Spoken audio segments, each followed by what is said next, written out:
بسم اللہ الرحمن الرحیم۔ اپنی عزت آپ کرو۔ اگر تم چاہتے ہو کہ اور لوگ تمہاری عزت کریں تو ضروری ہے کہ اول تم اپنی عزت آپ کرو۔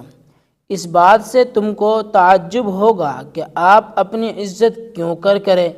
کیا اپنے آپ کو اوروں سے بڑا سمجھیں، دوسروں کو حقیر جانیں؟ نہیں، یہ تو نہایت غرور کی بات ہے۔ ایسی بری صلاح میں تم کو ہرگز نہ دوں گا۔ تم اپنی عزت آپ کرو، اس بات کے کہنے سے میری مراد یہ ہے کہ تم کسی کے ساتھ ایسا برا سلوک نہ کرو جو وہ تم کو بے عزت سمجھے یا تمہاری بے عزتی کا ارادہ کرے۔ جو شخص اپنی عزت چاہتا ہے وہ سب کو عزت کی نظر سے دیکھتا ہے، نہ برا کہتا ہے، نہ برا سنتا ہے، نہ اوروں کی ہتک کرتا ہے، نہ ذلت اٹھاتا ہے۔